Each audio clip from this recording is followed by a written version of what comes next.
Hi guys, good morning and welcome back to one more new vlog, Lekha's Renu's Diaries. So guys ఈరోజు Wednesday ఇంకా ఇప్పుడు time morning 3:30 అవుతుంది. ఇంకా మా హవి స్వామి మాల వేసుకున్నారు. సో ఫస్ట్ నేను లెగిసి అప్పుడు వెళ్ళి ఇంకా స్వామికి అయితే డోర్ నాక్ చేశాను. ఇంకా తను కూడా లెగిసిపోయారు. మా హబీ స్వామి మాల వేసుకున్న తర్వాత నుంచి అయితే ఇంకా నేను ఇంకా స్వామి డైలీ మార్నింగ్ అయితే 3:30, 4 సంథింగ్ అయితే లెగుస్తున్నాము.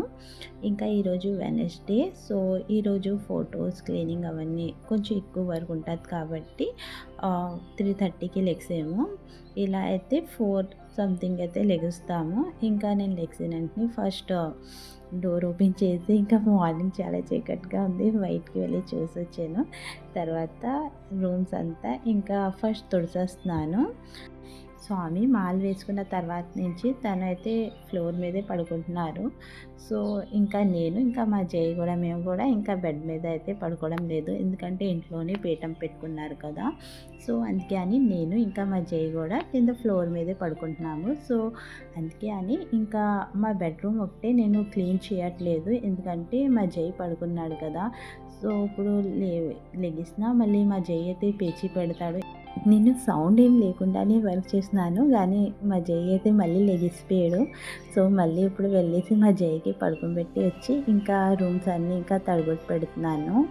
నాకు సింపుల్గా అయితే క్లాత్తోనే తడగొట్టి పెట్టడం అనేది అయితే చాలా ఇష్టం, ఎందుకంటే చాలా నీట్గా ఫ్లోర్ క్లీన్ అవుతుంది. ఇంకా నాకు ఎక్సర్సైజ్ కూడా అవసరం ఉండదు క్లాత్తోని కూర్చొని పెట్టుకున్న వల్ల.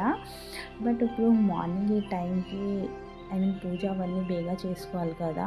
సో ఇంకా టైం అయిపోతుంది, హ్యాండ్తోని కూర్చొని పెట్టుకున్న వల్ల కొంచెం టైం ఎక్స్ట్రా పడుతుంది. సో అందుకే అని ఇంకా వైపర్స్తో అయితే కొంచెం ఫాస్ట్గా అవుతుంది కదా. సో అందుకే అని ఇంకా నేనైతే వైపర్స్తో పెట్టేస్తున్నాను రూమ్స్ అన్నీ. ఇంకా స్వామి మాల వేసుకున్న తర్వాత నుంచి అయితే డైలీ నేను రూమ్స్ అన్నీ డైలీ అయితే తడగొట్టి పెట్టుకుంటున్నాను, అన్ని రూమ్స్. మా బెడ్రూమ్ అనేసి చెప్పాను కదా. సో మా బెడ్రూమ్ కూడా మా జై స్కూల్కి వెళ్ళిన తర్వాత సో ఆ రూమ్ కూడా ఇంకా అప్పుడైతే తడగొట్టి పెట్టేసుకుంటాను. మ్యాట్స్ అయితే నేను 2 డేస్కి ఒకసారి చేంజ్ చేస్తూ ఉంటాను. ఇంకా కిచెన్ వర్క్ అంతా అయితే నేను నైటే కంప్లీట్ చేసేసుకుంటాను, ఎందుకంటే మార్నింగ్ లెగిసిన తర్వాత ఆ టైం కూడా వింటర్ సీజన్ కదా, చాలా బేగా అయిపోతుంది అలా అనిపిస్తుంది. సో మళ్ళీ కిచెన్ వర్క్ కూడా పెండింగ్ పెట్టుకుంటే మళ్ళీ మార్నింగ్కి అయితే చాలా లేట్ అయిపోతుంది పూజ అవన్నీ అవడానికి. సో అందుకని నాకు ఫస్ట్ నుంచి అలవాట, నైటే నేను క్లీన్ చేసేసుకుంటాను కిచెన్. నైట్ డిన్నర్ చేసిన తర్వాత ఇంకా డైలీ నైట్ అయితే పడుకున్నప్పటికే 11:30 అయిపోతుంది. ఈవినింగ్ మళ్ళీ పూజ అవన్నీ కంప్లీట్ అయిన తర్వాత డిన్నర్ ప్రిపేర్ చేసిన తర్వాత మళ్ళీ కిచెన్ అవన్నీ కంప్లీట్ చేసిన తర్వాత లాస్ట్లోని నేనైతే మా జైకి చదివిస్తున్నాను, హోంవర్క్స్ అవన్నీ చేయిస్తున్నాను, ఎందుకంటే ఈవినింగ్ కూడా టైం అయితే సరిపోవడం లేదు. ఇంకా రూమ్స్ అన్నీ తడగొడ్డ అయితే పెట్టేశాను. ఇంకా ఇప్పుడు వెళ్తున్నాను స్నానం చేయడానికి. నేను స్నానం చేసి వచ్చిన వరకు అయితే స్వామి అయితే పూజ రూమ్ అంతా క్లీనింగ్ చేసేస్తున్నారు. ఇంకా పూజ రూమ్లో ఉన్న సామాన్ అన్నీ తీసి కిచెన్లో పెట్టేశారు, పూజ సామాన్లు. సో ఇంకా నేను పూజ సామాన్లు అంతా కూడా నీట్గా అయితే వాష్ చేసుకుంటున్నాను. ఇంకొక సైడ్ అయితే స్వామి అయితే పూజా రూమ్ క్లీన్ చేసుకుంటున్నారు కదా. ఒక్కొక్కసారి నేను స్నానం చేసి వచ్చిన వరకు లేట్ అవునా ఆ టైంలోనైతే స్వామియే పూజ సామాన్లు కూడా తనే వాష్ చేసేస్తారు. ఎస్టర్డే ఈవినింగ్ అయితే స్వామి ఆఫీస్ నుంచి వచ్చినప్పుడే ఆవు పాలు తెచ్చారు, ఎందుకంటే ఈరోజు వెనస్డే కదా. సో అయ్యప్ప స్వామి కోసము ఏదైనా ప్రసాదం ప్రిపేర్ చేయాలని ఇంకా నేనైతే అయ్యప్ప స్వామి కోసము సేమియా చేస్తున్నాను. ఎస్టర్డే వైకుంఠ ఏకాదశి ఉండాలి. సో ఎస్టర్డే నేను ఖీర్ చేశాను, ఇంకా ఈరోజు అయ్యప్ప స్వామి కోసము సేమియా చేస్తున్నాను. లాస్ట్ వెనస్డే అయితే నేను ఇంట్లోని దీక్ష పెట్టాను. యాక్చువల్లీ స్వామి మాల వేసుకున్న తర్వాత నుంచి దీక్ష బయటే చేస్తున్నారు. సో మార్నింగ్ ఇంకా నైట్ టిఫిన్ ఇంట్లో చేస్తున్నారు, అందుకే అని లాస్ట్ వెనస్డే తను అన్నారు నాతో పాటు ఇంకొక స్వామి కూడా ఉన్నారు, సో వాళ్ళకి కూడా చెప్తానంటే ఓకే అంటే ఇంకా లాస్ట్ వెనస్డే అయితే పెట్టాను. సో, లాస్ట్ వెనస్డే నేను కుకింగ్ చేశాను కదా! అందరికీ అయితే చాలా నచ్చిందనమాట. స్వామితో పాటు వాళ్ళ మాత కూడా వచ్చారు. సో, నేను చేసిన ఫుడ్‌కి అయితే నాకు చాలా అప్రిషియేట్ చేశారు. ఇంకా ఇంటి దగ్గర ఒక మా అమ్మ, తాత ఉన్నారు. సో, వాళ్ళకి కూడా చెప్పానమాట. సో, వాళ్ళు కూడా వచ్చారు ఆ రోజు. సో, వాళ్ళందరికీ అయితే మాత్రం నా ఫుడ్ అయితే చాలా నచ్చింది. సో, ఒక ఆంటీ అంటుండాలి, నేను చాలా ఇయర్స్ నుంచి కుకింగ్ చేస్తున్నాను. ఇంకా మా స్వామి మాల వేసుకున్న తర్వాత నుంచి అయితే డైలీ నేను ఫ్రైయే చేసి పెడుతున్నాను. గ్రేవీ కర్రీ ఎలా చేయాలో వితౌట్ ఆనియన్ గార్లిక్. సో, అందుకే నేను డైలీ ఫ్రై చేస్తున్నాను. బట్ నువ్వైతే ఈరోజు కర్రీస్, బిర్యానీస్ అన్నీ చాలా సూపర్‌గా చేసావు అమ్మ అనేసి. నేనైతే ఆ రోజు చాలా హ్యాపీగా ఫీల్ అయ్యాను. ఎందుకంటే నేను చేసిన ఫుడ్ అందరికీ చాలా నచ్చింది. ఇంకా తులసమ్మ దగ్గర నేను పసుపు కుంకుమ, ఇంకా గడపకి కూడా పసుపు కుంకుమ అయితే పెట్టేసాను. అంతలోకి స్వామి దీపారాధన కూడా చేశారు. ఇంకా సేమియా కూడా రెడీ అయిపోయింది. పైనుంచి నేను ఇలైచీ పౌడర్ యాడ్ చేశాను. ఇంకా అప్పుడు దేవుడి దగ్గర నైవేద్యం పెట్టాలి. డైలీ పూజా రూమ్లోని పైన దీపారాధన అయితే నేనే చేస్తాను. బట్ ఈరోజు తులసమ్మ దగ్గర ఇంకా గడపకి పసుపు కుంకుమ పెట్టాను కదా, కొంచెం లేట్ అవుతుండాలి. సో, అందుకే అని అయ్యప్ప స్వామి దగ్గర పీఠంలోని దీపారాధన చేసినప్పుడే ఇంకా పైన కూడా దీపారాధన స్వామియే చేస్తారు. ఇంకా అప్పుడు నైవేద్యం పెట్టిన తర్వాత హారతి కూడా ఇచ్చేసారు స్వామి.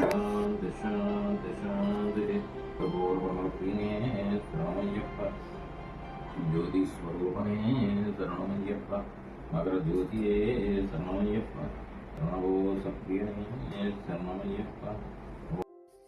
ఇంకా ఇంట్లోనైతే పీఠం దగ్గర అయితే పూజ అయితే కంప్లీట్ అయిపోయింది స్వామిది. ఇంకా అప్పుడు నేను తులసి మా దగ్గర అయితే పూజ అయితే స్టార్ట్ చేశాను. యాక్చువల్లీ డైలీ అయితే స్వామిది ఇంట్లోని పూజ అయిన వరకు నేను తులసమ్మ దగ్గర చేసేస్తాను. బట్ ఈరోజు వెనస్డే, సో వెనస్డే కొంచెం ఎక్కువగా వర్క్ ఉంటుందని చెప్పాను కదా, సో అందుకే అని కొంచెం లేట్ అయింది. యాక్చువల్లీ నేను ఎక్కువగా థర్స్డే లేకపోతే ఫ్రైడే నేను తులసమ్మ దగ్గర ఇంకా గడపకి పసుపు కుంకుమ పెడతాను. బట్ ఇప్పుడు సాంబార్లు వేసుకున్న తర్వాత నుంచి ఎవ్రీ వెనస్డే అయితే అంతా క్లీనింగ్ చేసుకుంటున్నాం కాబట్టి ఇంకా వెనస్డే నేను పసుపు కుంకుమ కూడా గడపకి పెట్టేస్తున్నాను. ఇంకా మార్నింగ్ ప్రసాదం చేసాను కదా, సో సేమియా ప్యాకెట్ అవన్నీ నేను వేరేగా పెట్టుకుంటాను పూజకి ప్రసాదం చేయడానికి. ఇంకా ఇంట్లోకి కూడా వేరేగా పెడతాను. సో పూజకి యూజ్ చేసింది ఓన్లీ పూజ కోసమే ప్రసాదంకే వాడతాను.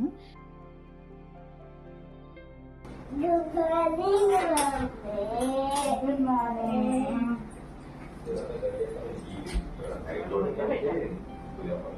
జై కూడా పడుకొని లేచి వచ్చేసాడు. మరి జై మ్యాక్సిమం 6-6:30 వరకు అయితే పడుకొని లెగిసిపోతాడు. ఇంకా ఈరోజు నేను బ్రేక్ఫాస్ట్లోని మినపట్టు చేస్తున్నాను.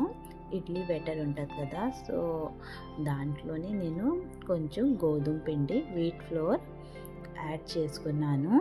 సో ఇంకా అదే ఈరోజు మాది బ్రేక్ఫాస్ట్లోని. ఇంకా అప్పుడు బ్రేక్ఫాస్ట్ ప్రిపేర్ చేస్తూ ఇంకా జైకి కూడా స్కూల్కి రెడీ చేయాలి. సో బ్రేక్ఫాస్ట్ ప్రిపేర్ చేసినప్పుడు నేను మా జైకి వాష్రూమ్కి తీసుకుని వెళ్ళాను స్నానంకి. సో అంతలోకి ఆ అట్టు అయితే సిమ్లో పెట్టాను. మరీ అంత అయితే ఏం కాలేదు, జస్ట్ లైట్గా కనిపిస్తుంది కదా, అంతే లైట్గా డార్క్ అయింది. సో బ్రేక్ఫాస్ట్లోని మినపట్టు చేసాను. ఇంకొక సైడ్ అయితే స్వామి కోసం టీ కూడా పెట్టేసాను. ఇంకా అప్పుడు ఇంకా స్వామికి ఇంకా మా జైకి అయితే బ్రేక్ఫాస్ట్ సర్వ్ చేస్తున్నాను. మా జై అయితే ఇంకా స్కూల్కి రెడీ అయిపోయాడు. యూనిఫామ్ కూడా మా జైకి వేస్తాను. మా జైతో నాకున్న పెద్ద టాస్క్ ఏంటంటే ఫుడ్ పెట్టడం.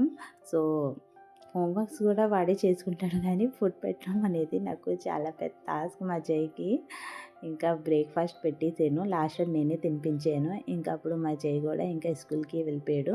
ఇంకా అప్పుడు ఇంట్లోని మిగతా వర్క్స్ అయితే చేసుకోవాలి, రూమ్ అంతా ఆర్గనైజ్ చేసుకోవాలి, మా బెడ్రూమ్. సో నా మార్నింగ్ రొటీన్ 3:30 to 8:30 వరకు. గైస్ మీకు మా బ్లాగ్స్ నచ్చితే లైక్ చేయండి, ఇంకా మా ఛానల్కి సబ్స్క్రైబ్ చేసుకోండి. ఈరోజు బ్లాగ్ ఇక్కడే ఎండ్ అవుతుంది. Bye bye guys.